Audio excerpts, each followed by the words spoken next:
Hey y'all, welcome back to Night Shift with Andrea Up Late. I am joined tonight as always by my trusty sidekick, Brian Sanders. Brian, how you doing? Wonderful. Wonderful. For those of you who don't know, Brian is a retired homicide lieutenant, so of course his expertise comes in handy in a true crime podcast like this. You guys, we've not been very consistent as of late, and you can probably anticipate a little more of that in the near future, but that's okay. We're here. So if you're new to Night Shift, we air on Tuesday nights, as many of them as we can do, live anytime from 8:30 to midnight. You just never really know. So you can always hop in the chats with us and chit chat like we're old buddies. It doesn't cost a dime. We refuse to make a dime, evidently, on this podcast. We always tell you that. So you just log in with email and you can get in the chats. You can ask questions during the discussion of a case. And then we reserve some time toward the end to kind of chit chat, and have a little bit more free banter and have a good time with you guys. So we always enjoy engaging with you guys there. Obviously, otherwise you can listen wherever you stream your audio podcast. So your iTunes, your StreamYard, whatever. So hey, everybody in the chats, Falk, Tyler S, we got John, Silly, welcome back. So you people, you guys in the chats already will definitely be familiar with this case. I know that for a fact. But we have a very special show tonight, and we're really, really happy to bring it on.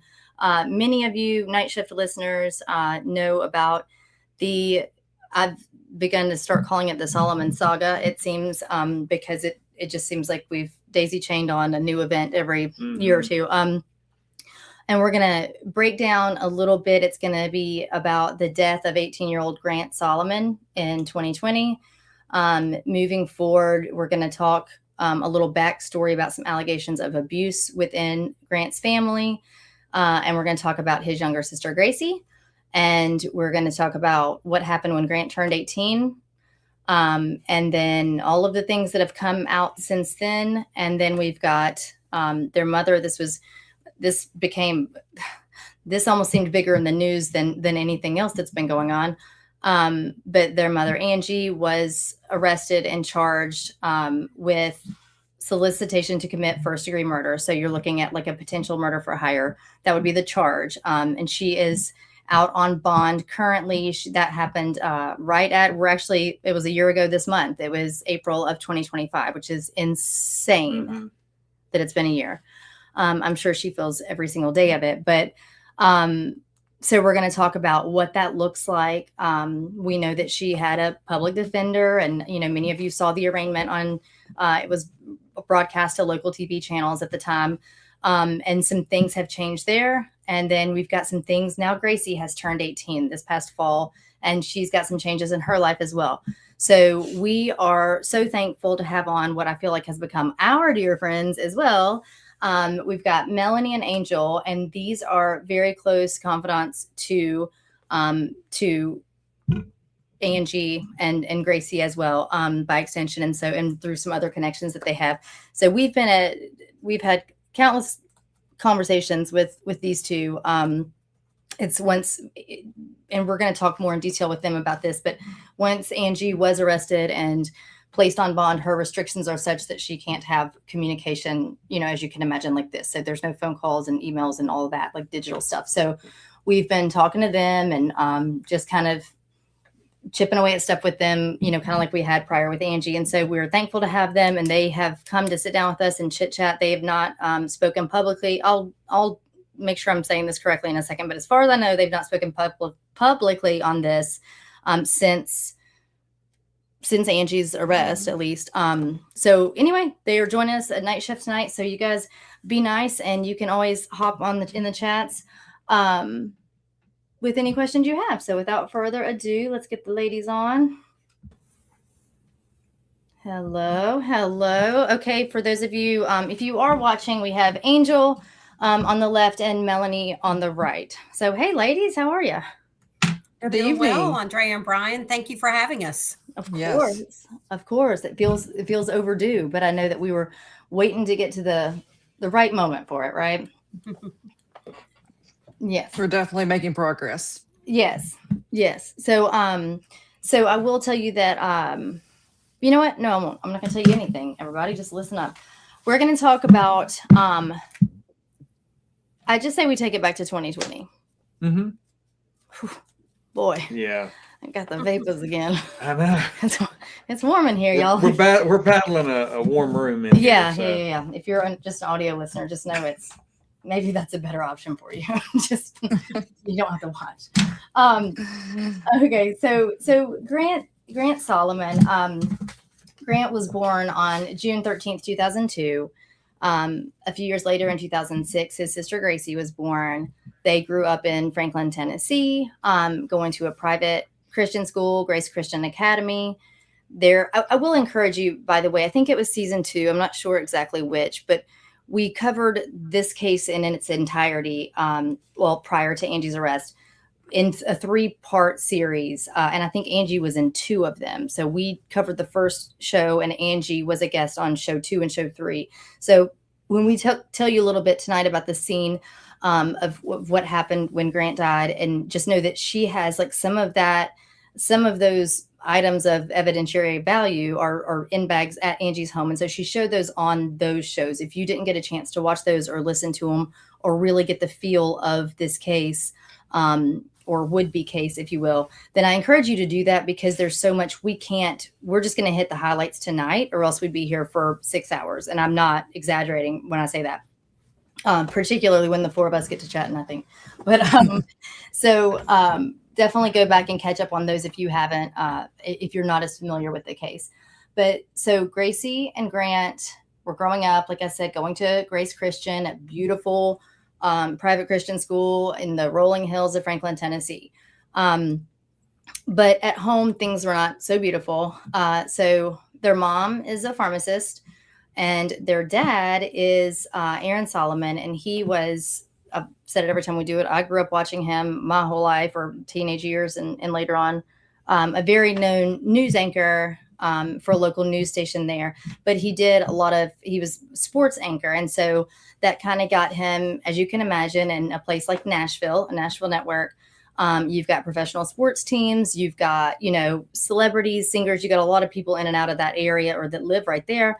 And this then kind of put him down the path of being in their good graces, and being, talking to them and having a lot of connections, if you will, in that sense. So moving forward, Grant played baseball. He played baseball and basketball, but he was really an excellent baseball player and planned to pursue this and to hopefully get a ride into college playing ball. And everything showed that he was on that path. He was supposed to be doing that. He was training every time he could. Let me go on and put up a picture of Grant while I'm speaking of him, at least. Here's Grant. And then I'll show you. Here's Grant with his mom, Angie. That's a blurry picture. I apologize. And here's a cute one with the 3 of them. And that's his little sister, Gracie. Okay, so you can kind of have an idea of who we're talking about. So Grant's dad here, that's Aaron Solomon. So like I said, he was the newscaster, the sportscaster there in Nashville for quite a few years. At home, there were certainly allegations of abuse. And so long story short, Angie and Aaron, I think, had been together, girls, what was it, 6 weeks when they got married, I believe. It was a very short amount of time when they got married.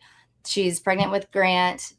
She, and they kind of start their family. And like I said, Gracie comes soon after. So in the process of all of this, we learned that he, or she will say that early on in their marriage, there was some sexual abuse against her, some definitely verbal abuse, berating, these kinds of things. And this all just escalated. And this is, again, I'll say it every time we get on the show, we don't just like say stuff because it's been said or because we've just read it somewhere. These are all like substantiated reports. So we have medical reports, we have from physicians, we have psychiatry reports across the board throughout this whole span of years that we're talking about here. So again, these are not unsubstantiated claims or just allegations in that sense. So the physical abuse increased over the years. And then we have some concerning behavior with the children. So to the point that Grant, we have a lot of control coming from Aaron. Grant was not eating. He was not sleeping well. he had his own concerns with his father that he would talk about. And then Gracie starts to complain about things that Aaron was doing to her. She talks about specifically things when she takes a bath. He was the only one who bathed her. And so the sexual abuse complaints from Gracie to her mother start increasing over the years. And to make it, probably to oversimplify it, Angie's trying to get the kids away from Aaron at that point, right? She's trying to leave. And we know it's statistically true. We talk about it so many times. The most dangerous time for a victim of domestic violence is when they flee, is when they leave. And usually, I think, what is the statistic? I think it's usually like 7 times before they actually go. Like, it's almost like an attempt of leaving, around 7 times before the actual execution of that takes place oftentimes. And so that's kind of what was going on here. But we talk about this too when we talk about personality types. And when you have someone who is a notable figure in the public eye, and then they separately have either violent or rageful tendencies or narcissistic type qualities, and there's abuse in the home and they are the abuser, they do a really good job usually of presenting themselves as slick, clean, and not crazy, because who's crazy? The victim, right? So they're almost always, it's textbook, painted as crazy. And usually the victim feels crazy by now, right? They're not by a diagnosable standpoint, but they feel it because they've been gaslit and beat and gaslit and beat. And then the community doesn't know what to believe. And that's basically the story that was happening here. And so this escalated to a point where I think it was 2013. Again, you ladies correct me if I'm wrong. I'm telling this whole thing off the top of my head because I feel like that's where it is. But Aaron assaulted Angie with the cord of a hairdryer and wrapped it around her neck. There was a lot of screaming, a lot of things going on. She proceeds to, like, in the next day, he gets together with her father, correct? And they essentially try to get her, he tells her to go to this psychiatric facility and wants her to check herself in for attempted suicide, to which, of course, she's responding, I did not try to kill myself, XYZ, right? You see the pattern here. So she goes, but she has documentation from both medical doctors and psychiatrists to say the medical doctor said that her injuries were not consistent with self-harm, that it actually was consistent from an outside source. So this had been placed on her from someone else. And then her psychiatrist verified that not only was she not crazy, she was not suicidal. She did not deem her suicidal in any way when she talked to her and really worked with her. So we have all of that. We then have further reports to state that, in fact, not only was she not suicidal, she looked like she suffered like mental health from being the victim, right? So they just kind of, based on these things, they can say that, like, oh, there's some things going on at home that aren't so great, and we don't think you came here because you attempted to take your own life yesterday, right?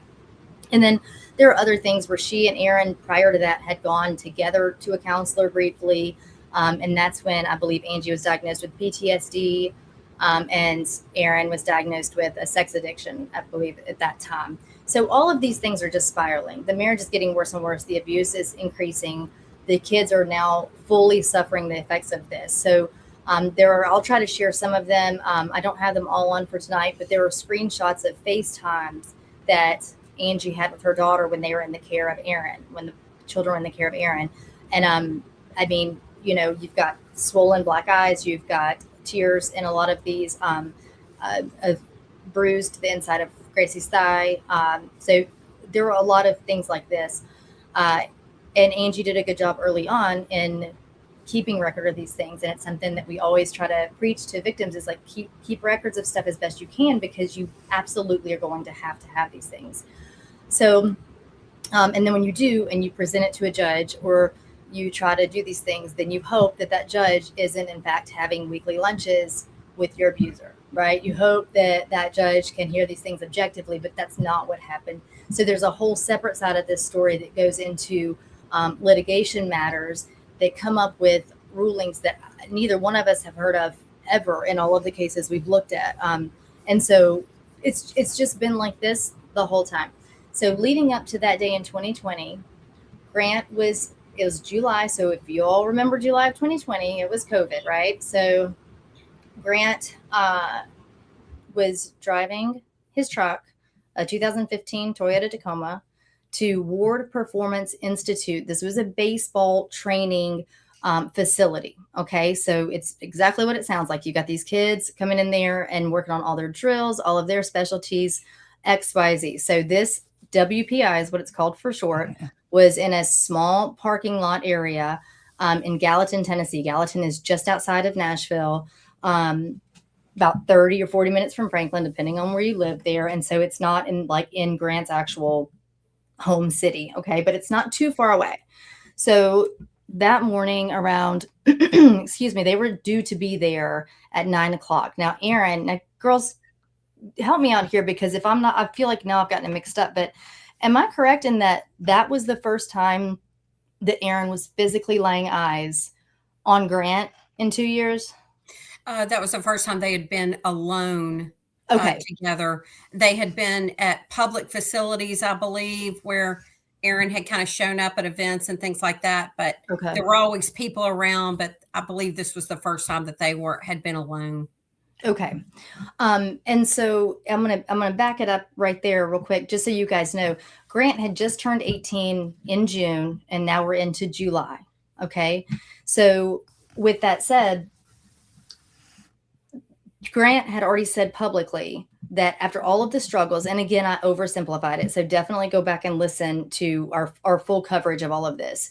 But Grant was finally, once he was turning 18, he had said publicly to his friends, to his mom, he planned to take custody of Gracie. This is because at that time, Angie was tied up in having a motion or an order from this judge that she was no longer allowed to continue with litigation with Aaron for the next like X amount of years. And she was, I think, 7 years.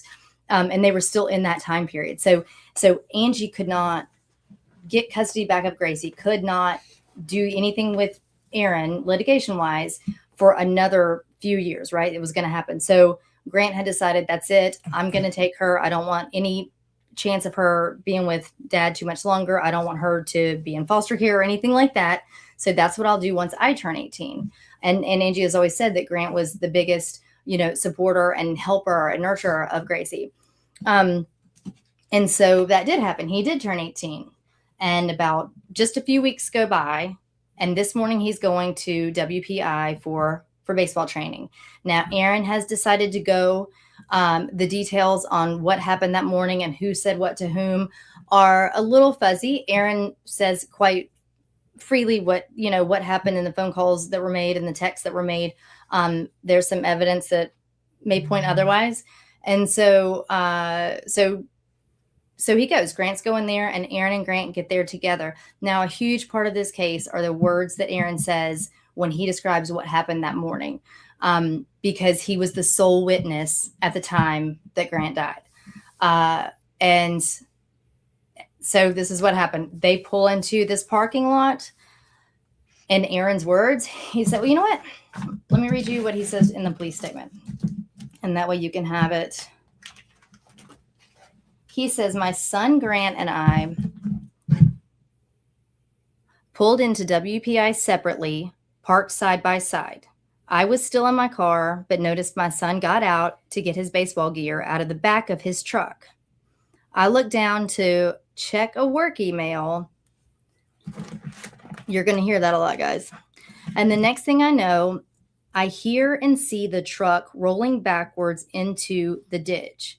I get out of my car to try to find my son and saw that he was trapped underneath the truck and immediately called 911. So that's what he says happens. And so when you hear him expand on that a little bit more, he'll say that he's sitting in the truck. Grant gets out.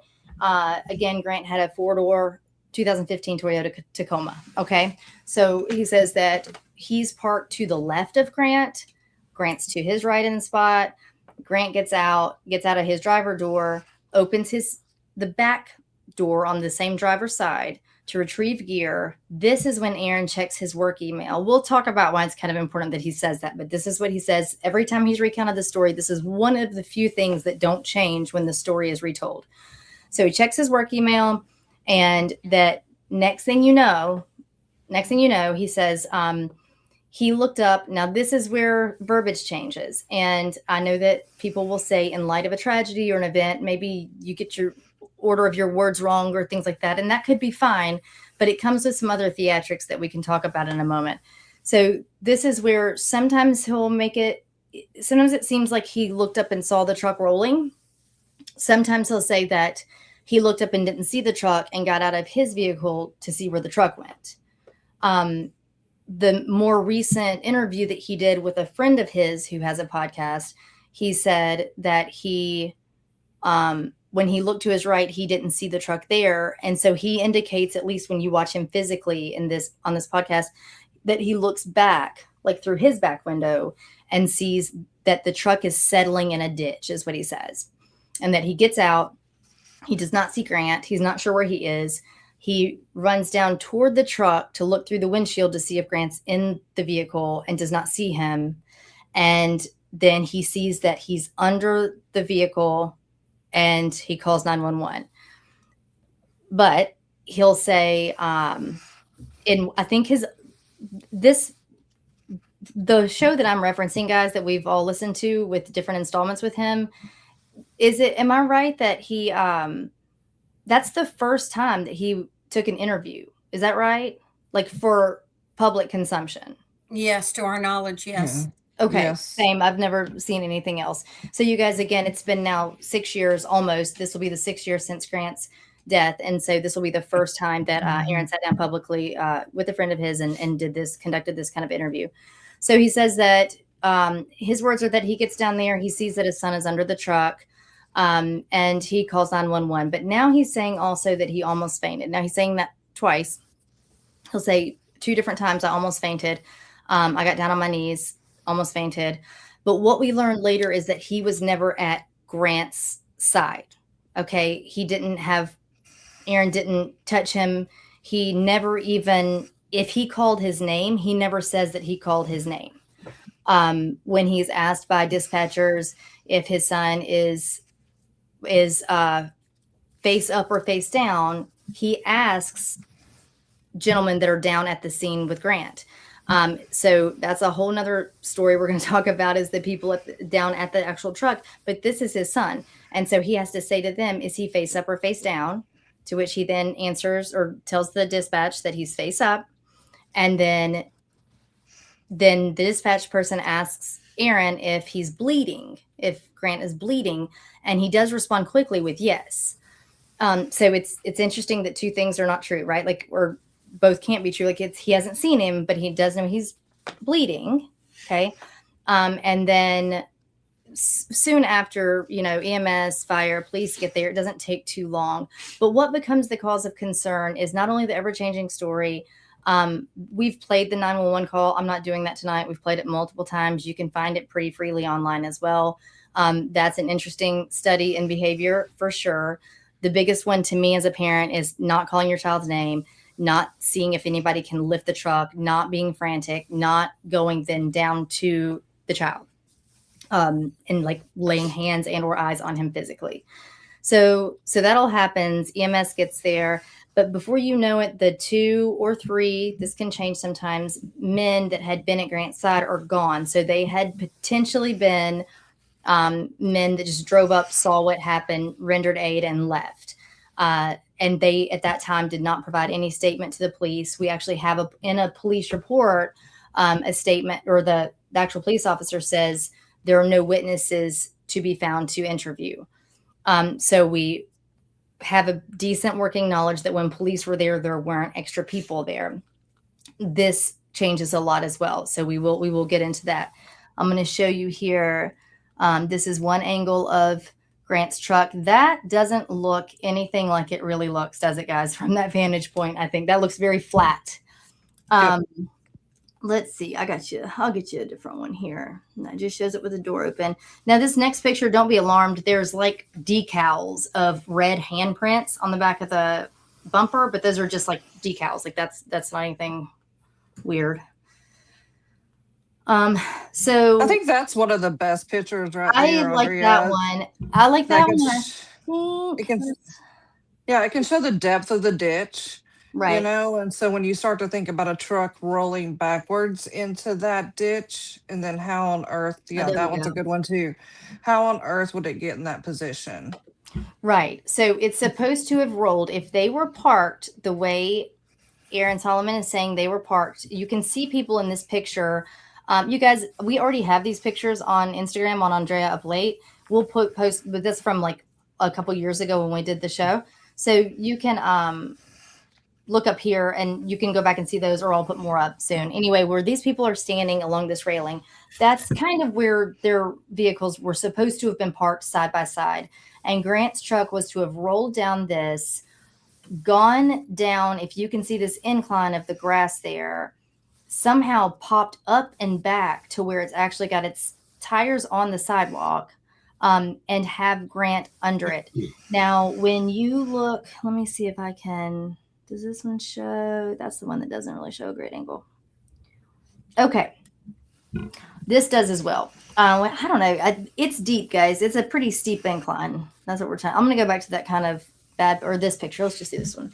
So when Grant was found, when EMS got there, Grant, it appeared he had a pulse at first. When they hook him up, he had what's called PEA. It's pulseless electronic activity. That just means, for all accounts, you're not here. It's not going to conduct, you're not contracting your heart at all. Okay. So it's just going to show up like it looks like a heart wave, but it's not doing anything for your body.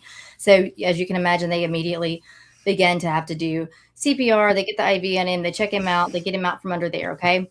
Well, when they do, they immediately get him to an ambulance, and rush him to the hospital. And then you have the fire department. That's their blocks here behind the back tires. And so you have the fire department there, and then a tow truck comes, and they're going to go on and get rid of this truck. And then we don't know yet, right? We don't know what happened exactly. And we don't know if it was a malfunction of the truck or not. We don't know anything at all. We do get Aaron's statement right then and there that I just read to you. That's when that took place. And then he gets in his vehicle and heads to the hospital just soon after. Okay. So what you need to know about this is, ladies, do you remember exactly how long before they called this scene done? Because it was, do you remember, Ron? I believe it was 47 minutes, maybe. Yeah. Yep. So 47 minutes. Anybody who hears that, who even, is not familiar with this case, it'll blow their mind. And if they're in law enforcement, even more so. If they work crash reconstruction, even more so. Because at the end of the day, if everything happened even exactly as Aaron said that it did, and a very, very tragic fluke accident, horrible thing happened, when you investigate even a single vehicle crash, it's hours. And Brian will talk about that, but tell them a little bit about how an anomaly 47 minutes would be. Yeah, because I think they knew early on that there were severe injuries. And I don't want to misquote any of the reports, but when he was transported, they knew the severity of it. So normally that's when you slow down, you rope everything off and work it. And they call it crash reconstruction in most departments. Mm-hmm. And then they come in there, they take measurements, they take statements, they pull video, they treat it like any other investigation. And so just, can you give our listeners, maybe, I know it's an approximate, but what would you consider an approximate, like at the quickest amount of time they may do something like that in? Usually it's a few hours minimum. And one could argue, oh, this is minimum because it's not in front of a crowd of people or this or that. But if you were to say 47 minutes to a crash reconstruction officer, they'd probably be shocked. Yeah. If that makes sense. Well, we did, and he was. Yeah, I know. So that gives you guys an idea. Now I want you to look at this sidewalk, because I also won't have all of these pictures tonight. You can go to the website is called Freedom for Gracie, and that web page is run really well, and it's got loads of documentation. You can scroll through and through and through. And it's got pictures of all of this stuff. So all of the things we're describing, you can see in great detail with descriptors beside it. But just again, today we're doing the highlights because we really want to talk to Angel and Melanie and provide you with some updates for the first time that we've had it in a long time.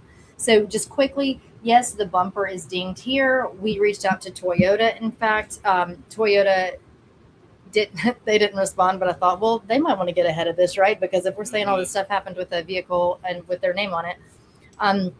However, the family has found out from Toyota that this particular make and model has like a detaching system for the bumper. The whole point of it is so that it doesn't actually smash and bend and break. It just kind of releases on its own. Okay. So there's that factor. We've got these blocks from the fire department. If you look closely, it's not going to be this picture. Again, you can go to Instagram or you can go to Freedom for Gracie webpage. And when you look at those blocks behind the rear tires, what you can see in the close-up photos is tire tracks behind those, coming from the dirt, pulling the dirt and grass and kind of like gravel powder with those tire tracks forward. Okay. When you look at other, let's see here, other vantage points of this vehicle, you're going to see that in front of, I'm pointing, y'all can't see me point, in front of the, correct me if I'm wrong, guys, but I think it's the driver's side tire. In front of it is a milk jug that had just been like road litter in the ditch.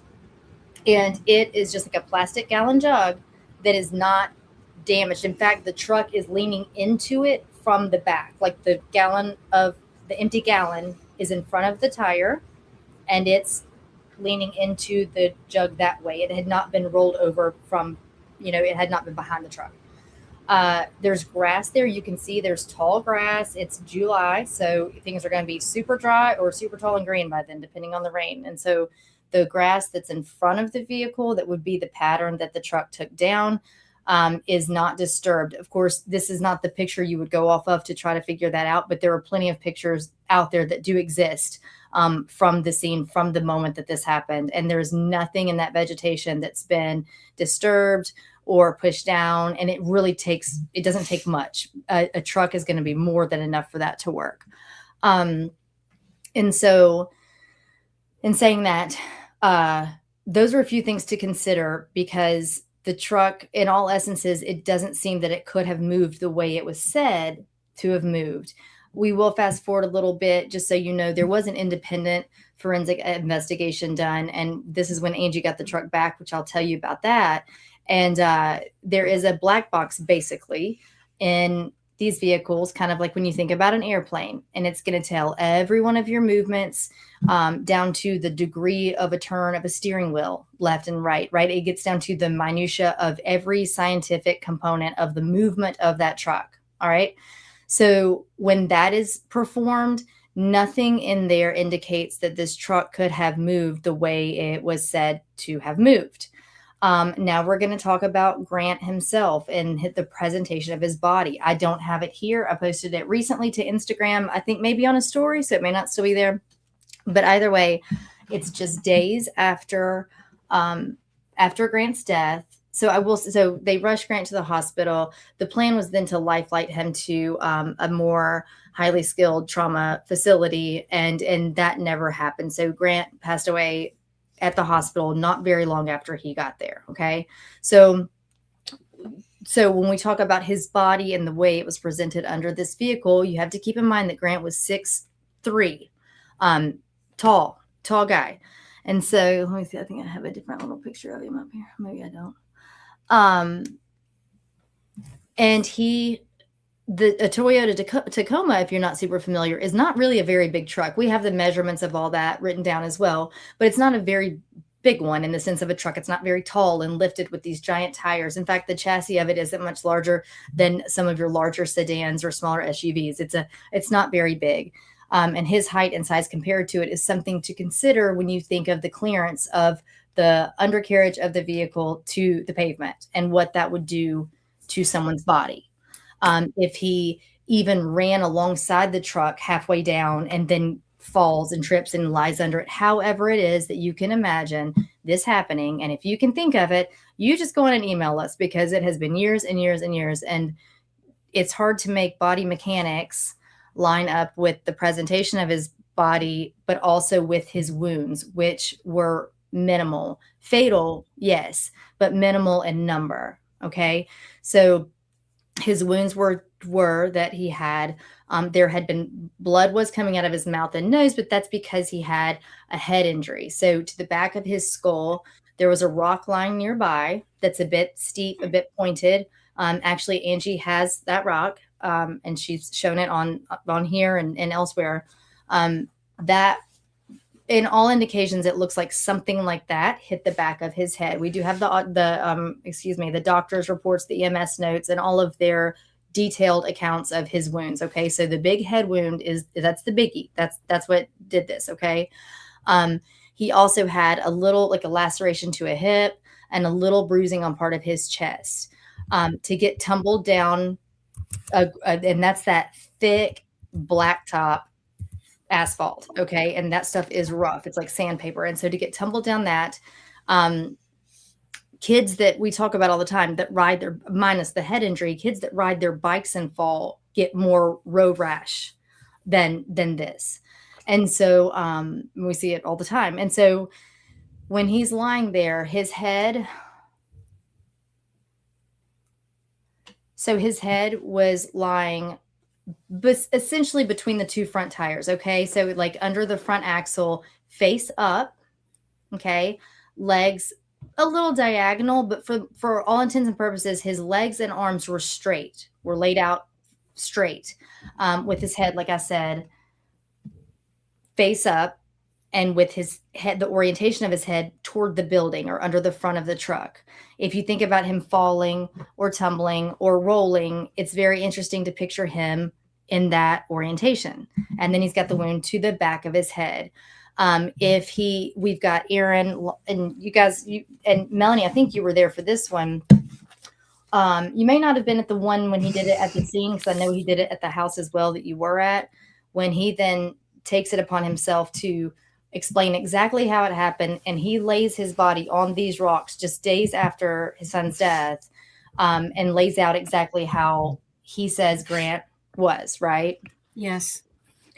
So she was there, I'm pretty sure, weren't you, Mel? Yes. Uh-huh. Okay. Yeah. That's right. And just so you know, Andrea, going back to what you said earlier, in that same video of him laying down on the rocks, he also says, I was afraid to go down there because I might fall. So that's another story about why he didn't go into the ditch to check on his child. Well, there you have it. Let me just put it on the list. Yeah. Put it on the list. But so essentially being that if you look at the reports from EMS, the nurses in the emergency department, the emergency physician, Kim Plord, if you look at all of their notes and put them all together, they're all pretty consistent in nature, and none of it equates to being tumbled, rolled, anything like that under this truck. If you look at what that Aaron is saying, and I believe he was lying the way Aaron says that he was lying. It's one thing that Aaron has been adamant about and has not changed since the beginning. And that's how, and I say believe it, but that's where EMS reports come in handy, right? Because we don't have to have just the one word. We do have a diagram of how he was lying. They describe it in their narratives. And so, and that part is accurate. But if that part is accurate and he got twisted and tumbled, he would have had to have flipped. He would have had to, his body would have had to move in such a way that he goes opposite to what his momentum was doing going down this hill. And if he was, then he would have injuries much, much greater than he did. Also, his clothing. He had white socks, I think just white crew socks. They were not damaged. They were not dirty. They were not torn or ripped in any kind of way. His shorts were not dirty, were not ripped. His shoes, that's kind of my big one. And we talk about it. If you've ever been around a teenage boy, especially one that's about to go play baseball, and these are the shoes that he's going to, wear to and from and whatever, these shoes, they looked like they were in better condition than shoes he would want to wear to baseball, right? Like, so they didn't have road rubber on them. They didn't have black marks. They didn't have scuffs. They didn't have creases or tears. And on top of that, and I think Brian would agree here, when in most vehicle versus pedestrian accident, more times than not, your shoes come off anyway. Isn't that often the case? Yeah. Yeah. It would be more, I guess lateral vehicles driving like that. Sure, but to not have creases or scratches or scuff marks or anything like that, it makes it more valuable that he wasn't wearing an old beat up pair of shoes, because you wouldn't be able to come back with this kind of evidence. And so it's very wild. Again, Angie does show his shoes in the when she came on with us a couple years ago. So these are things you have to keep in mind. And so whenever you have like three things that line up in this case, in this story, two of them maybe can be true sometimes, and there's always a third one that can't be. But somehow all of these things are supposed to be true at the same time. And so that's something to consider. Again, go to Freedom for Gracie. You can see a lot more of those pictures in that sense. And again, Gracie is his little sister. So you remember I told you that Grant had said when he turned 18, he wanted to take over custody of Gracie, take care of Gracie, and get her out from under essentially the care of her father. Again, remember that Grant had just turned 18. Grant also learned very recently, prior to going to WPI, that he had been getting depressed. He'd been getting angry because he wasn't getting any correspondence from colleges. He was a rising senior, and all of his friends who were baseball buddies were all starting to get these nods and these requests from colleges to come play ball. And you find out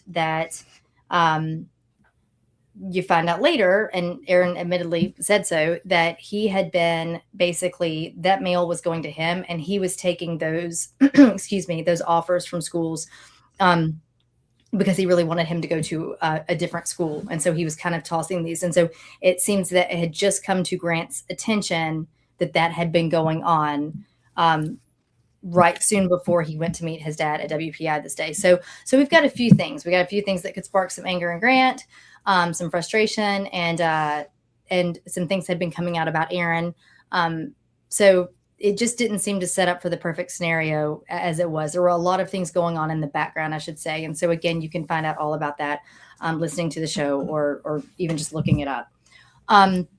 Andrea, I wanted to add a couple of things about the scene that Angel and I noted just from going out there. Mm-hmm. And I may be jumping ahead, but one of the things too is in Aaron's testimony, he says he saw Grant get out of the truck, and then I believe he says he closed the front door and that Grant was reaching for the back door. Anyone that has been to the scene and puts your car in neutral or reverse, the vehicle rolls back so fast that you don't even have time to get your foot out on the parking lot. If you put your car in neutral, it just goes boom, it goes flying back. It doesn't look very steep from the photos, but it's actually a very steep incline. And then another thing too is, this is a 4,000 to 5,000 pound pickup that Grant was supposedly under and rolled over. And, at the funeral, he had an open casket, and, his face didn't have any scratches on it. His hands were beautiful and clean. He had nothing under his nails. He looked beautiful in the casket, looked like an angel. And there were thousands of witnesses to this because it was streamed in. Right. So that just seemed really, really difficult to understand. And then the final thing, and you touched on this some, there was just so little blood at the scene. For someone that was really drugged by a 4,000 to 5,000 pound pickup, all the way down that jagged parking lot and into the ditch. There was no blood at the top of the hill. It was, just right. all of that ditch on that rock. Right. Yeah. Right. Exactly. And those, like, again, guys, go look these pictures up. I'll put some more up, but they're exactly right. There was nothing. There wasn't debris. There wasn't debris from his body or his clothing or his hair in the asphalt. No broken bones. Literally the injuries I told you, except for there's only one I didn't tell you, actually. And this is the most significant one. I consider the most significant, even though it was not a fatal wound. Grant wore glasses. So he wore glasses all the time, and he had sports glasses. They're a little heavier duty, right? They're a little, let me see if I have, yeah, some of these weren't wanting to upload, but you get the idea, okay? And so he wore them always. And so in the autopsy, or excuse me, I keep saying that, there wasn't one. We'll get to that as well. In the report from EMS and, at the hospital, they did note on his left cheek, there was bruising like onto the left jaw area. And there was like a little laceration to his left cheek. And that would be right where his glasses sit. Okay. So Angie has described this multiple times because she's like, yeah, he's gotten rough with those things on before. And if they break or if they pop off or if they hit his face a certain way, they always leave that little mark. She said he often would have a mark like that if he had been, or got hit or got whatever when he, in the process of playing ball. He had that nick as though his glasses went into his face, but he also had the bruising to that left jaw area. And so I do find that significant. I think it's important to point out there too that left jaw would be that driver's side door side. Right. If somebody approached, if somebody approached that driver's side door, that's the side that would take a hit, so to speak. Right. No, it's a very valid point. You're exactly right. So there were just a lot of things, and we're saying all of these things because, again, at the end of the day, we aren't implicating anyone in a sense. We're begging for answers, for truth, for whatever. And we say that because even at the end of the day, and we've said it, we've maintained this for years and years. If everything happened the way it was said to have happened, great. You just can't call it without investigating it. That's all. You just have to look into it. And so when family or other investigators bring things like the black box from the truck, bring back, different bits of information and say, so Brian, as an investigator, if you had worked this scene and you thought you did your best and you called it good and this tragic thing happened and this is what the dad said and it lines up to you and you're done and you wash your hands of it, but then people start coming to you saying, well, hey, we had this analyzed and the truck couldn't have moved the way it was said. Hey, this is really weird how the milk carton was down here. Hey, his injuries don't really seem consistent with what these witnesses had said 4 years later. As an investigator, do you just say, well, we looked into it and we're good? Or what do you do with that information? Well, if it's a closed investigation and I'm talking to the family, I'm going to explain everything that we've done. And then if they bring something to me that we didn't have, then we're going to look at that and then be able to say, okay, for example, like, oh, well, the milk jug or whatever was in a different spot. We picked the vehicle up, and when we moved it, it deviated whatever, and a now foot you have and a half to the understanding. right, and now it landed on the milk. Yeah, you would explain these things Right. so that those things are answered. That's all. Yeah. That's what we've said from the beginning. From the beginning. And that's why I say that, and that's kind of my point. Things like this have been brought to the attention of the Gallatin Police Department for years. Okay. So that's fine. You could still have it right, guys. Like you could still have it right, but provide the family with the answers that, make these things add up. And because as soon as something doesn't add up, then it's time to pay a lot closer attention and really kind of dig in. And that's what we've said from the get-go. Now about Grant's truck quickly, Aaron did drive it around. He was seen driving around with friends of his, listening to music. I mean, we're talking in the week following Grant's death, and drove it for, if I'm not mistaken, girls, wasn't it around 6 months or so? Drove it for quite some time, on and off, and had it at his home. And then the truck goes away.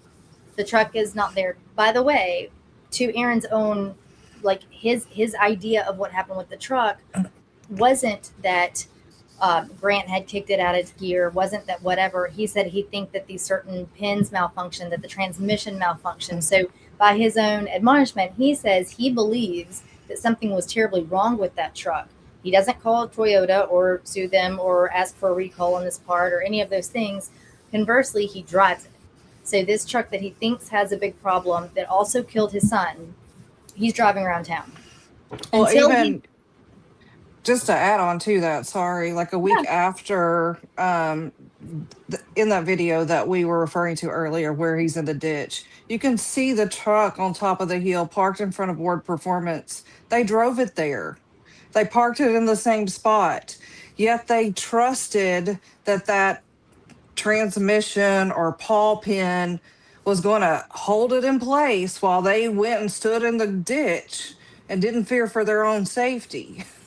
And for me, and I know this is subjective and that's a fantastic point. And what I'm going to say is more feelings based, and I try not to do that. But I just think that, like, also as the parent, I'm not sure I could visibly take seeing the truck there. 100%.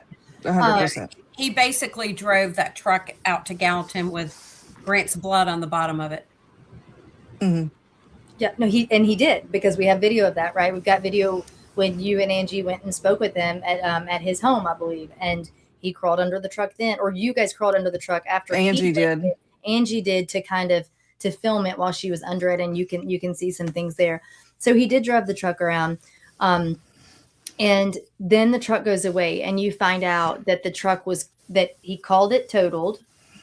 It was not totaled. Nothing had happened to the truck, even mechanically, for it to have been totaled, outside of the fact had it had a transmission issue, which we never got any record of that. There was never anything seen about that, right? So he calls it totaled and sells it to scrap. And unbeknownst to everyone at the time, it had gone to scrap. He tells, when I say calls it totaled, I mean was it State Farm? Calls up the insurance company and sells it out to them to scrap, with that understanding that so that would be considered insurance fraud if the truck is not in fact totaled. It goes to scrap, and it's there for a while. Maybe that's the 6-month mark I'm thinking of. Was it in scrap for about 6 months before Angie was able to finally track it down? I think it was. Go ahead, Angel. No, you go ahead. You remember better than I do. Maybe, probably.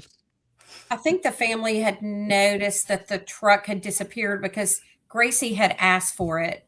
Right. Gracie said, I want to be able to smell my brother, to get back in the truck. I want a piece of him.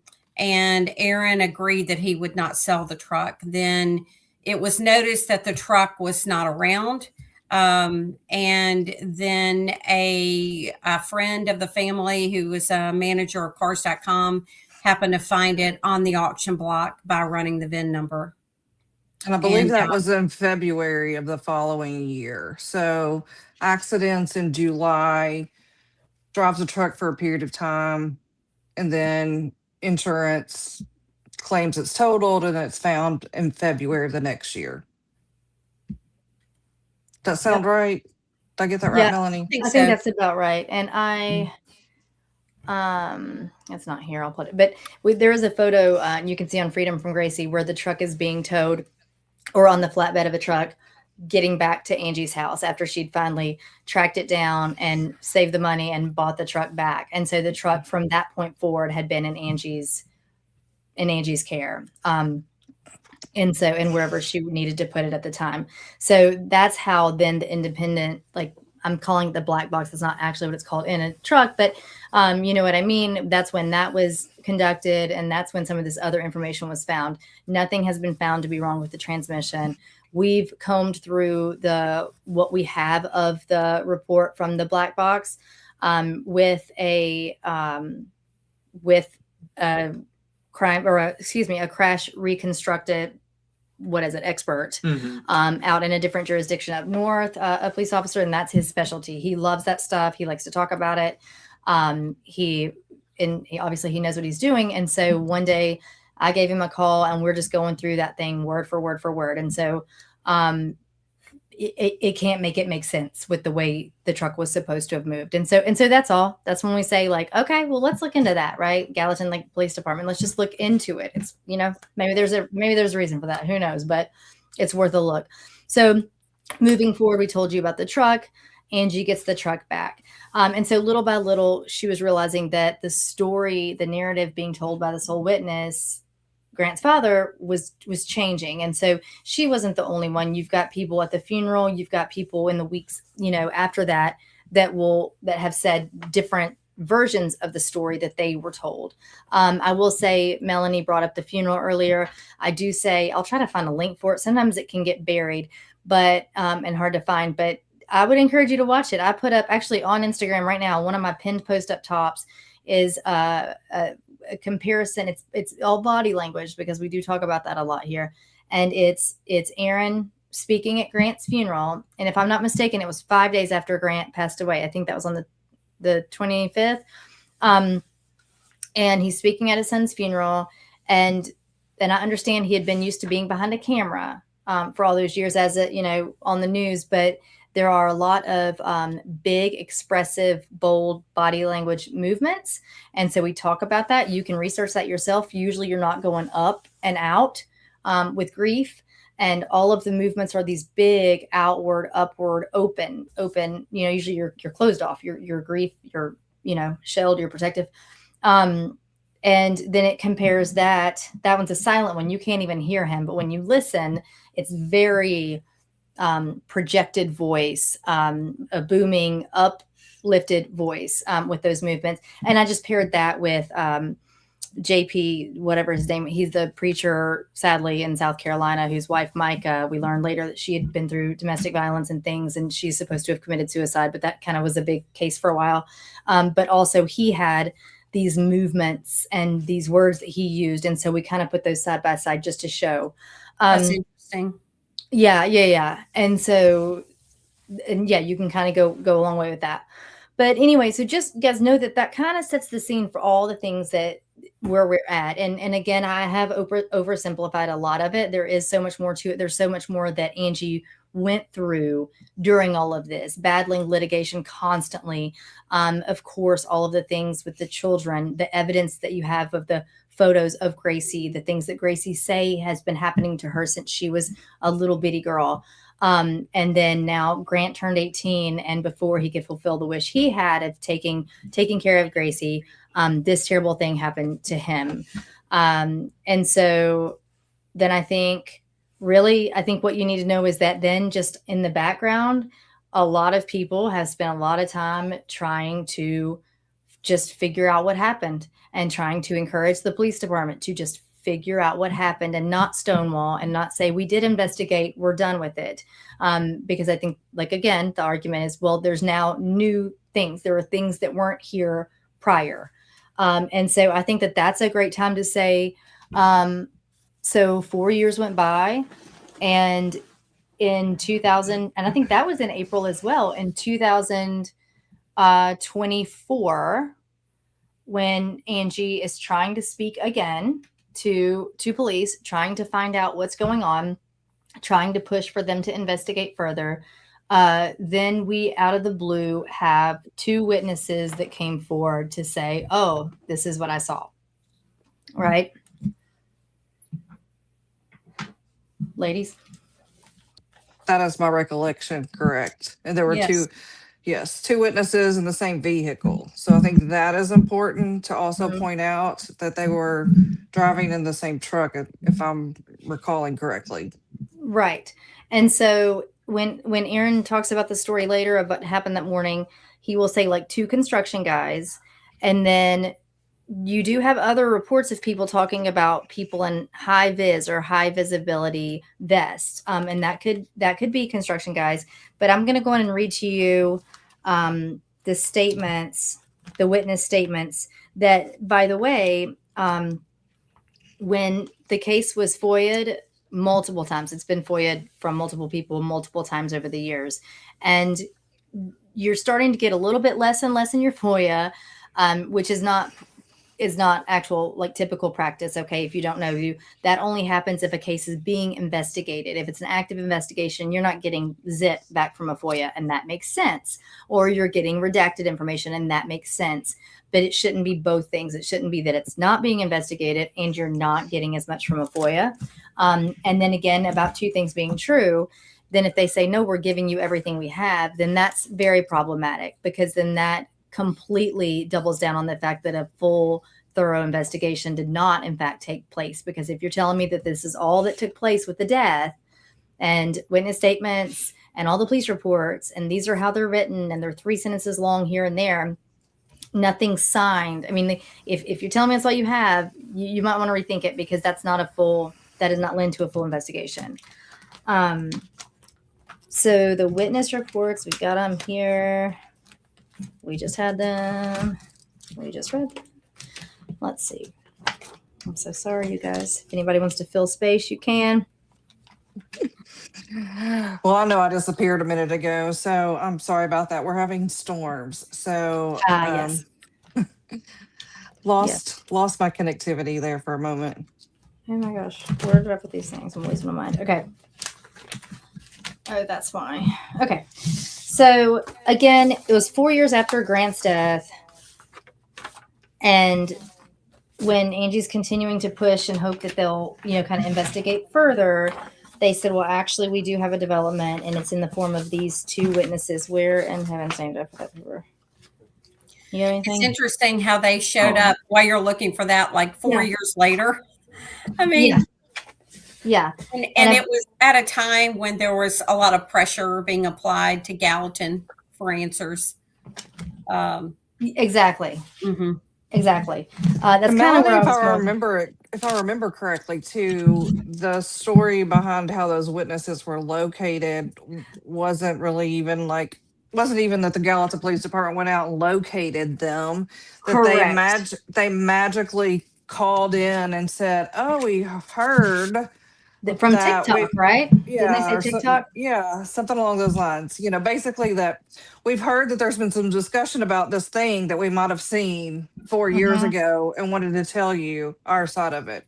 So you're exactly right. And the way that they word it is the narrative. So something to note, you guys. Witnesses are supposed to have come forward 4 years later. But then even when you FOIA the case for the next, almost 2 full years, because just until I think we got this in the FOIA, you guys got this one just more recently, correct? Meaning the powers that be, the police did not even add in the supplement the witness statements, because once the case was FOIA'd after they'd come forward, their statements were not in police supplements or in the reports. If I'm remembering correctly, and I could be wrong with this, so I'm going to say it but I believe there was a period of 4 to 5 months that we can definitely say that the document had not been updated, like an April to an August time frame, because like you said, multiple people have requested it, and they, brought it to supporters' attention, and they're like, okay, well, these interviews were supposed to have happened in April, but they are not time stamped basically until August. Okay. Gotcha.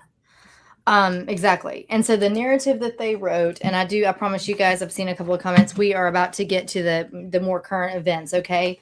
We just kind of wanted to lay this out so you have a working knowledge if you've never heard of this case. So the narrative says vehicle 1 was stopped in the parking lot at 1357 Highway 109 South. It's actually South Water Street. The owner of the vehicle, vehicle 1, exited the truck and was subsequently struck by truck as it rolled down the parking lot.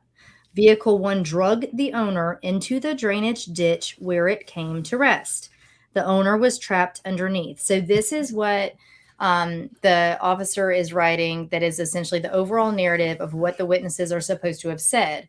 Remember, every time we're talking about this, the presentation of his body, the quality and condition of his clothing, and the injuries or lack thereof that he sustained. Okay. It's very important to remember these things. So it says here with asterisks, witness 1 and 2 came forward in April of 2024 and provided statements regarding this crash. And it says that Captain Lamar Ballard is the one that they both had contact with from Gallatin Police Department. On April 15th, 2024, witness number 1 stated that he and his foreman were traveling down Highway 109 in Gallatin on July 20th, 2020, when he observed a white Toyota truck rolling backward through the parking lot, and there was a guy, and it says Grant Solomon in parentheses, on the driver's side of the vehicle trying to stop the truck from rolling. He stated that the truck jumped. By the way, this is a lot of visuals. Not that you can't see a lot of things. These people were supposed to have been driving a truck, if I'm not mistaken, that was pulling a trailer. And this is a 4-lane divided highway. Okay, so this is the detail of what they say they saw as they were driving by. It says he stated that the vehicle jumped the curb. We'll come back to that. And went into the air. And when it came down hard. Witness number 1 stated that as the truck was rolling backward, Grant got pulled under the truck, and when the truck hit the ditch, he saw Grant under the truck. He described the victim as being folded up under the truck like a pretzel. I repeat, he described the victim as being folded up under the truck like a pretzel. I find witness number 1's statement to be credible and factual. And then there's a question mark typed after that. There's a lot of typos throughout all of these reports, so I don't know if that was a good little slippage. We got a question mark after that statement.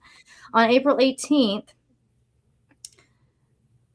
so on April 8th, I think it says 18th. This is tough to read, you guys. 2024, witness number 2 stated that on the morning of July 20th, 2020, he and witness number 1 observed the accident on Highway 109.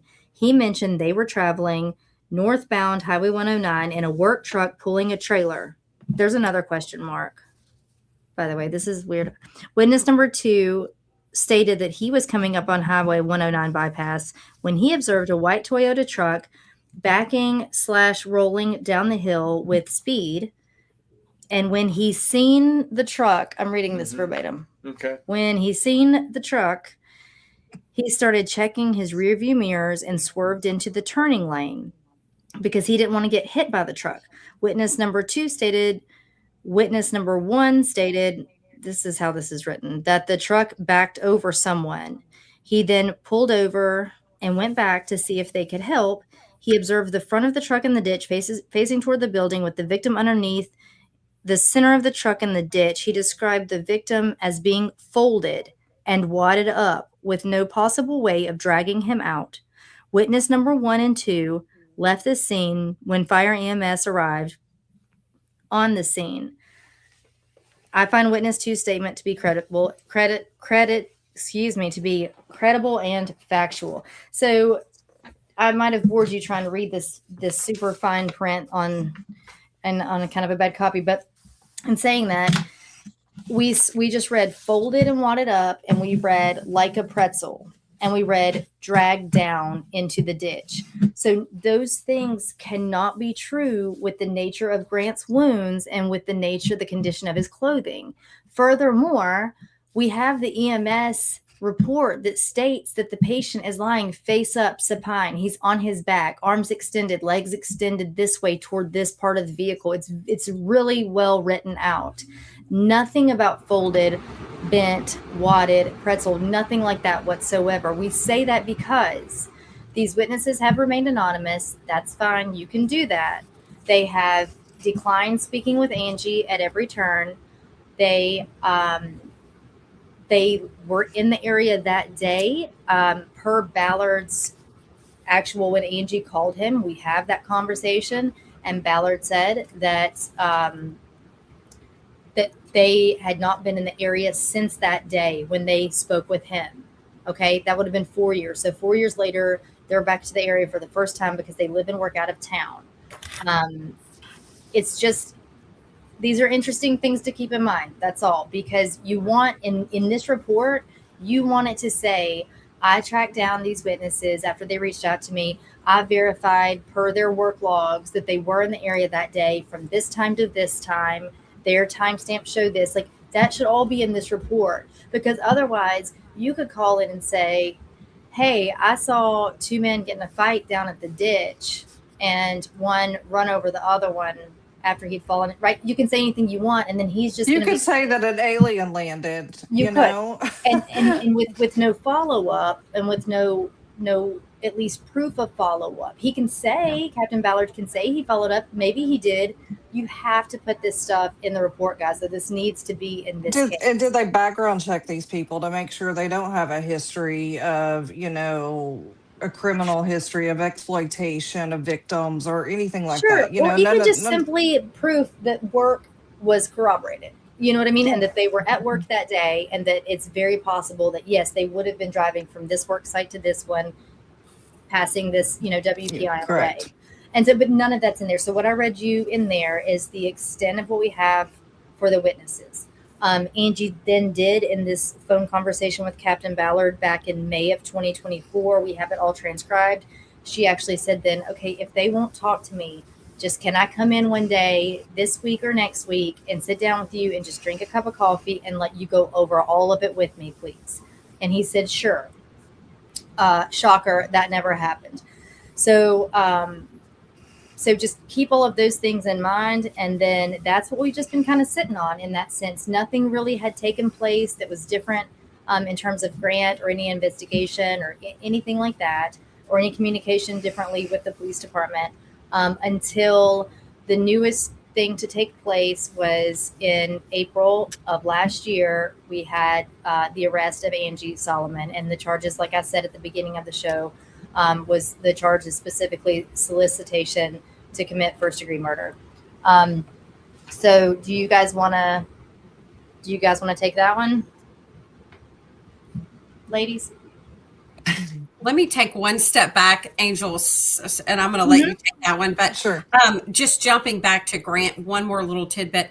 On one of the official reports regarding Grant, it specifically said no injuries on his lower extremities. So, Exactly. Right. So, yeah. Yes.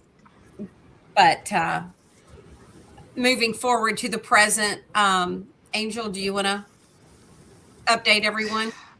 Yeah, I mean, I can give an update. Melanie and I continue to have frequent visits and Okay, I'm sorry. conversations. I'm going to interrupt you. All I was going to say is, for those that may not know, very long story short, Angie had someone in her life that was poised to be a helper, a friend, a victim himself of some goings on. And, when he was younger, and he, by all intents and purposes, seemed to be a very big advocate for the Freedom for Gracie and Justice for Grant initiatives, and helping Angie and actually befriending Gracie in a very big kind of way. He made a lot of his own TikToks, a lot of his own Instagram posts where he would talk about Grant. He would talk about the scene. He would break down the case. He would say things about Aaron, like all of these things. And so I'm kind of painting him that way to say that they thought that that was his role in their lives. Some really bizarre things went on, some sideways things, some stuff on his end, potentially with I don't know about a criminal, but maybe we got some hiccups back in his background. And then fast forward to Angie finding herself in a vehicle in a mall parking lot with what she didn't know was an undercover TBI, Tennessee Bureau of Investigation agent, who was posing as a hitman. And she's there with her dear friend George, who we learned later was what's called a confidential informant. And a tip had come through that she was planning to hire out a murder on Aaron Solomon. So that was what rolled into her arrest last April. And you can watch that. You can look that up to see her arraignment. There they play the audio from inside the vehicle where the conversation between the two of them took place. Our interpretation of that is one thing. Yours may be something different, but it's interesting to listen to. And like I said, she's been out on bond this entire time. So we've not spoken with her in this amount since her arrest. And the ladies here are in the same town as her and can have communication in person in that kind of way. So, okay. So sorry, Sure. Angel, go ahead. No, you're fine. So, Melanie and I have the opportunity to continue to see Angie on a regular basis and, talk with Gracie and even see Gracie when she's in town from college, and really to have a better understanding of where things are today in their lives. So, I would say a couple of things. Every day isn't the same for either of them. Some days are hard, some days are not, but they still have each other. They're still very, very committed to each other. And Gracie loves her mother, and her mother loves Gracie to the fullest extent possible.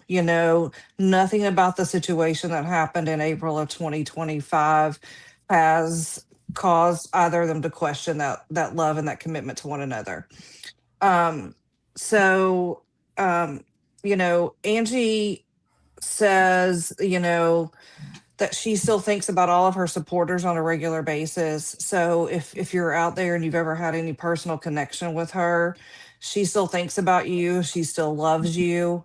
This has not distracted her from the fight for justice for her children. It's kind of added her to that fight, but it hasn't taken away from what she wants to see, justice for her children. So that is still very much a commitment for her. And I asked Gracie for some comments. I talked to her today and asked her for some comments because I knew people were asking about her. And she just said, I have it here. I'm doing the best I can given the situation. College is perfect, and I couldn't be happier with my friends and the school itself. She goes on to say, I do worry about my mom, and what might happen next. And I don't really feel like that's fair for someone my age to have to deal with that. Some days are harder than others, but she's met so many really great people, and they've helped her get through those hard times. So, Gracie's an extremely strong and resilient young woman. She's surrounded by people who love her, who are looking out for her. We've made sure since day one, even when she wasn't still in high school, that was the case. And moving into college, we've made sure that continues to happen. So, there's a lot of people looking out for her best interest. And same thing for Angie. That group may be a little bit smaller, but there are still a lot of us really looking out for and ensuring that they have what they need, that they feel our love, and they know that we're all still marching to find a resolution for this situation. So, Angie is a bit isolated now because of the restrictions from the court. But I think, Andrea, we talked earlier, and if you want to reach out or send Angie a note, you could send it to the show, and then Melanie or I will get that to her. I mean, we literally have to print it out and take it to her. So I'll put in the chats. I'm not sure if you can see the chats or not, Angel, but I did just type that, and I was gonna say that to him. I just said that you can reach out to Angie via night shift email, and we will forward them to the ladies, and they can print and give them to Angie. So that's the email. I'm gonna go on and put it. I always get flack, especially from you, Tyler S., for having a Yahoo account because he calls me old. Yeah. He's in Canada though, so he doesn't really know anything. So it's fine. So there's that address. So I think this would be a good time then to discuss the fact that before we finalize it with some new happenings with Angie, since you were just speaking on Gracie, and I'm so glad. Please thank her for saying that, because you're exactly right. People do think about her and worry about her, and it does feel good to be able to hear her say in her words that, obviously, while this is so tough, she's thriving in college. And on that note, everything was waiting for Gracie then. Everything at first was waiting for Grant to turn 18 because he wanted to help Gracie. And then all of those terrible things happened. And moving forward, all Gracie wanted was to turn 18, because her turning 18 changes everything. Now she can file suits against her father. She can take her own life and her own situation in her own hands, and she can do these things with them as an adult. So Gracie did go to college, and Gracie did turn 18 last October. And so she didn't miss a beat. She turned 18, and then on October 14th, 2025, she filed a complaint against Aaron Solomon, her father. She actually turned 19 last October. Oh, 19. Never mind. She had 1 year from her 18th birthday to file that suit. I gotcha. Okay, perfect. Thank you. So here it is here. I think we talked about it, you guys. It's like 17 pages long. I am not going to I'm not going to read it word for word. You guys, I'm not going to put you through that. I can tell you where you can locate these things online. this is not like a FOIA in that sense, because other outlets have published this at this point. So you can actually literally just download it and read through it that way if you want. The factual allegations are as such. Throughout plaintiff's childhood, up into including when she was 12 years old, her father, defendant Aaron Solomon, repeatedly molested her. He repeated acts of sexual misconduct, included sleeping in the same bed to obtain access to plaintiff for his own sexual gratification, touching plaintiff's genitals during bath time under the guise of providing assistance to the child, drugging the plaintiff to facilitate the abuse, and secretly photographing and videoing her naked body. This would have been elementary into early middle school ages, again, when he was in charge of bathing time with her. So we have some more bullet points. Again, it's 17 pages long. So it says plaintiff first disclosed defendant's sexual abuse when she was 7 years old. She shared the details with her mother, who did report it to the Tennessee Department of Children's Services in October of 2013. And it goes into a bit more detail of what he had done to her in the bathtub. He denied it. He said maybe he, quote, washed the plaintiff's genitals too hard. But he wouldn't know because he, quote, doesn't have a vagina. So I think that's worth noting. After speaking to the defendant, DCS closed the investigation. So Angel, you're a social worker by trade. Is that something that would have caused alarm in your work day, or would that have been do you go on and close that off? Well, unfortunately, there's been a lot of questions about the adequacy of DCS, not just in Tennessee, but across the country. It is definitely it's an overworked institution. And, from my perspective, not within that institution, anytime you're talking about someone's private parts and those being touched by a parent, yes, that throws up a lot of red flags. Like most of us, like I have 2 adult children. Most of us are trying to teach our children how to wash themselves appropriately, right. And talk them through that versus doing it themselves. Right. You just don't do that. Like I did not do that with my son because that would not be appropriate. I was like, here, take the wash rag, put it on the soap. Right. Clean your private parts, Oh, you missed a spot, go back and do that spot, like particularly beginning at 7. Yes, I mean they have the cognizant ability to be able to understand basic hygiene at that age, and that's what should have been happening, and probably what every typical parent does. So it's definitely a huge red flag. So we have here plaintiff again made the same report to DCS in 2014. This would be 1 year later. And so again, after speaking with plaintiff, DCS concluded that no harmful situation existed and again closed the investigation. Now you have a paper trail. You have a prior case. It got closed. We've opened a new one. It got closed.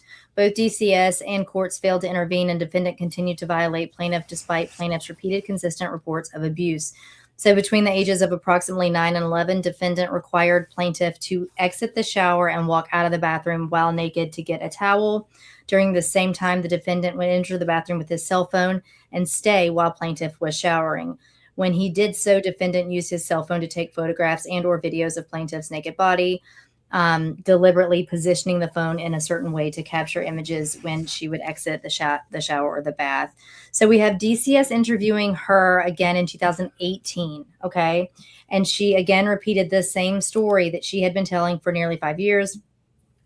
Around that same time, this is when the Williamson County Juvenile Court ordered DCS to investigate reports of sexual abuse. So at the time of the court-ordered investigation, she was 11. And when during an interview conducted in July of 2018, she stated that every time he gave her a bath, he would do these certain things to her. I'll let you read these things if you want to look them up. But you can imagine it's not good. So she said that the last time she thinks something like that had happened inside the bathtub, not further stuff outside of the bathtub in different rooms of the home, the bedroom. She was 7 or 8 the last time the bathtub stuff happened like that. So she shared the details of abuse with her mom. And so after that disclosure, DCS visited his home, where she was then residing. Because remember, he kept trying to get her out of her mother's care, and told him that he would just need to stop bathing the child. So he still entered the bathroom, evidently, when the plaintiff was bathing or washing her hair. And so just, you can imagine, it goes on, cuddling, playing with hair, doing things that she said she did not feel comfortable with. There were some times that, and the DCS interviewer actually reported on Gracie's demeanor, saying that the plaintiff was very emotional and distraught during this interview. DS report did note that she had made these same allegations in previous investigations, but DCS said that they again determined there was a lack of evidence for sexual abuse and classified her allegations as unsubstantiated. So we have them eventually driving to Asheville, North Carolina for a baseball thing for Grant. And we have, this was, I think, one of the first times that she realized, or she didn't realize it, but like one of the first accounts of her waking up and being a little confused as to events that had gone on, a little, didn't understand why she had a rash or some bruises on the insides of her thighs. She remembered going to bed and requesting a separate bed, but they got a hotel room with just the one. And her dad was in the bed with her. She did say some things were not quite right when she was going to bed. She could tell that he was not behaving the way he should be behaving. And when she woke up, she didn't have any recollection of events that took place that would have led to the rashes and the burning sensation and the bruises on her thighs. So it just goes on and on and on. But to let you know that, thanks for the correction. She is now 19, but she was able to file this motion in October of 2025, just this past October, which is huge in the events of all of the things that took place in that home and elsewhere. Between all of them, that was a very big momentum. That was a big step moving forward, and for Gracie. So just know that that's the biggest development in Gracie's life, outside of the fact that she's dealing with, worrying about her mom and everything that's going with her as well. So then, you guys, I'm going to let you speak on, do you want to speak on some of Angie's new developments? Yeah. Mel, do you want to take that one? Why don't you introduce Darren? Okay. As of Friday, Angie has new counsel for her murder for hire case, specifically. His name is Darren, guys. Which is huge. The public defender in Williamson County has been extraordinary to her.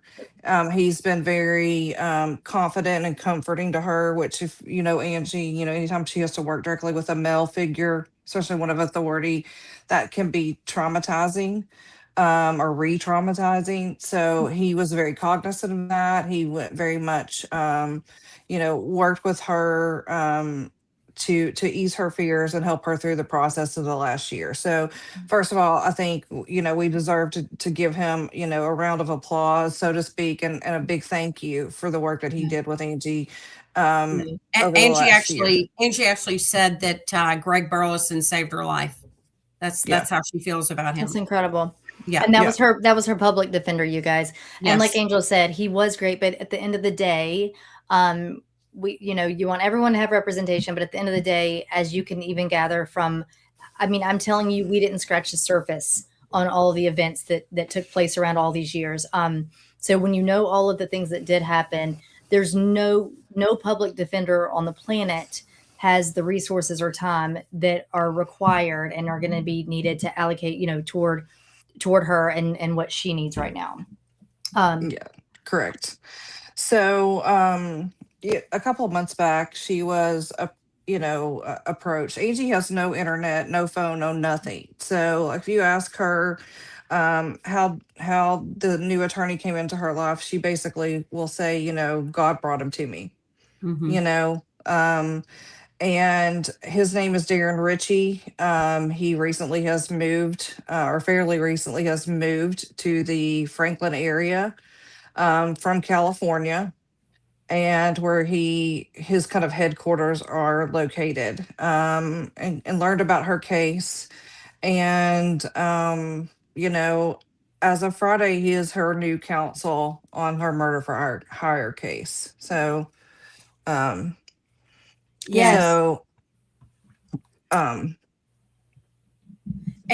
Darren Ritchie also was recently on Fox News for representing the huge gas explosion case, the very deadly explosion right outside of Nashville. Hopefully, I'm calling it the right case, but Yeah. he's an advocate for those victims, and he's an advocate for Angie.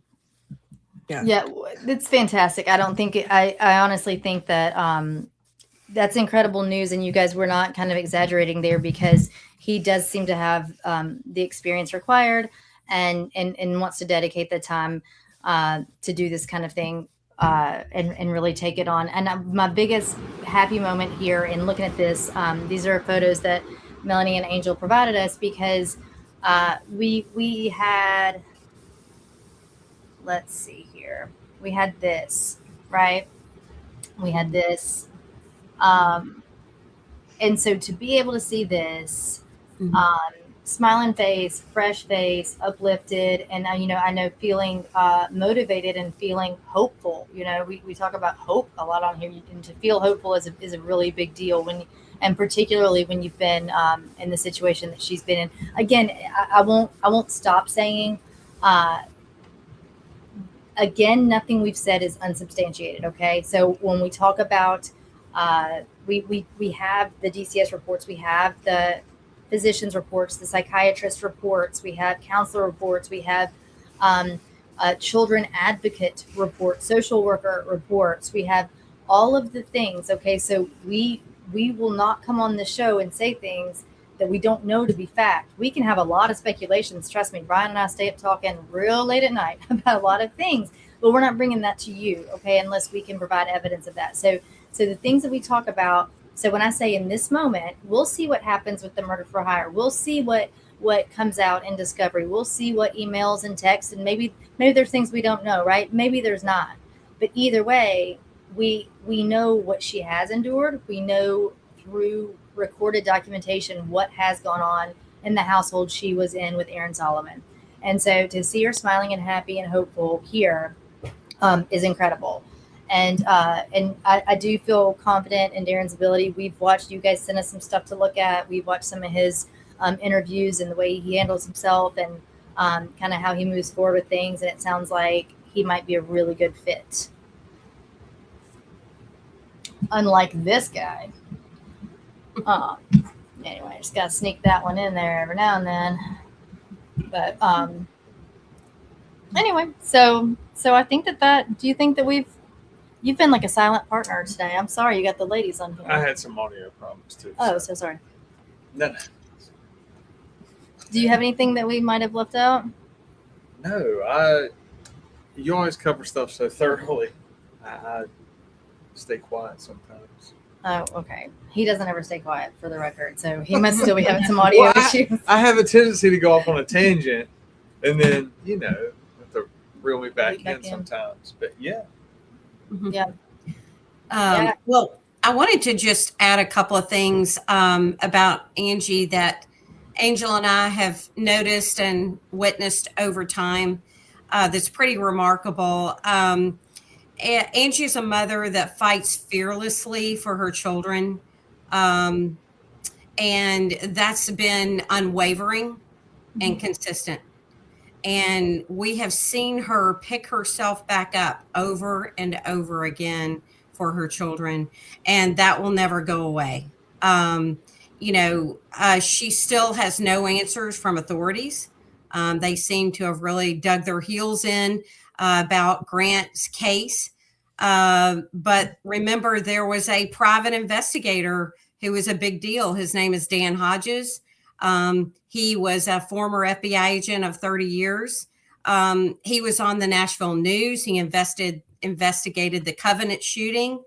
And his official statement is, and still is today, it is impossible for Grant Solomon to have died without assistance. So that's something that should not be taken lightly. And Angie is the type of mother, she really does the hard stuff. When it comes to Grant, she wants to know what happened to Grant down to his every breath. She will do the hard stuff. She will look at arrhythmia strips. She will look at pulse ox. She will find out what happened to her son to his very last breath. I know she wants to send this message that she is fighting just as hard as she always has been. Gracie, we've watched her go from, a very almost sick little girl when she was under her father's care. She was so teeny, it looked like you could break her. And now she is just a warrior. She's grown up to be this incredible, strong woman. She has over a 4.0 GPA at college. She's taking Grant's place. She is finishing her brother's work. And that is about truth, and that is about justice. And that is a message that she wanted Angel and I and all of us together to really deliver to her supporters and friends and family, and that she loves you all. And so does Gracie. So, well, we love her, and we hope that we're going to keep talking to you guys and keep trudging on. And I think that, to the point that you made about doing the hard stuff, I will say, and this is an interview that I remember took place, but it's been 2 years now and I forgot the details of it. We were just reading it earlier, where we have a transcription of her phone call with Captain Ballard that day. And he was basically telling her that essentially she couldn't handle it. Like, she didn't need to know the details of Grant's body. And he called it gore. The things that he said that day, which again, that doesn't really line up with what the reports say. And he's not a layman, right? He's a police officer. So I'm sure he's seen some actual gore, I would think. But either way, she told him that day, and I'd forgotten that she used to say this so often, but she said, that's okay. I can put on my medical hat for a little bit and step away from mom role because I really need to understand what happened. Like, you don't know that I have to understand exactly how this has to make sense to me, and it doesn't make sense yet. And that's precisely, I think that sums up what this show is about, and sums up basically this call to action that's it hit national notoriety for a while. I think that once Angie's arrest took place, that took over discussion of Grant a little bit more. And so that's another reason we all decided to sit down and do this today, to kind of just keep that current. And at the end of the day, like she said, just to make it make sense, make this make sense. And we can move on about our day. But until it does, we got to figure out what happened, guys. And so, and I think that all the parties should and would be willing to make that happen, right? Every single one of them, if things happen the way it was said that they happen. And that's that. So I'm hopeful in Darren that he will be an advocate for Angie now and moving forward, and really, help her out with her current dilemma. And we'll see where that trial goes, and and what that looks like. So hopefully we'll have some more news. We do hope to update you guys on this stuff a little more frequently now, as things take place, even if it's not an entire show, if it's just, we pop on for a minute and let you know some newer developments and stuff like that, because hopefully that's what's going to start happening sooner rather than later. So, well, ladies, you got are moving in the right direction. So agreed. It does feel that way. Again, you guys, if you're listening here, I did go on and put up the email address. It's pretty simple. It's AndreaUplate@yahoo.com. AndreaUplate@yahoo.com. If you want to send Angie a message, you're welcome to email it there. That will probably be the easiest way. That way I can just, I can send those, like I said, to the ladies, and they can just easily print them, and bring them to her. Just give her some encouragement, some mail. And I think that would be a really nice thing to do. So you're welcome to do that. Please do. As always, if you have any questions, you can reach out to any of us and send direct chats and messages and things like that. So I think, ladies, I might put you guys backstage if you think you've said your piece. Yeah. You think y'all are good? Okay. They're having storms again, like they said. So sometimes it's not as easy to. So you guys hunker down, get under your desk like a tornado drill, and we're going to get right back to y'all in like 2 seconds. Okay. Thank you so much. Thank you both so much Brian. for taking the time. Yep. She said, thank you, Brian. I don't know if you heard her. Oh, I didn't want to interrupt. Thank you're you. good. I turned my volume down. Sorry. Oh, that's It's okay. Up and down. Okay, guys. We'll see you in 1 second. Hang on. Let's see. Okay. Oh yeah, we can take these off now. Yeah, that was a battle back and forth. I'm sorry. Yeah. No. So hey guys, I'm sorry. I forget we're still just chatting here. Let's see here. Marine's Blood wants us to go on for another hour or so. He's going to be on break. So a lot of comments in here. I couldn't get to everything, because we were trying to kind of cover a whole lot of 6 years worth of things in a show that wasn't going to be hopefully 4.5 hours long. And so they're saying BC is quiet. Weird. But yeah, so we hope you guys kind of got a good understanding. If you didn't already know about those things, maybe it made enough sense to you to where you can catch up and go back later. Again, I highly recommend that you go back, and it doesn't have to be our show. I mean, that'd be cool though, right? But go back and listen anywhere. You can find this information. And again, I'll reiterate the Freedom for Gracie website. Just literally type that in. You're going to find photos of everything we discussed. And it is broken down to every bit of minutia there.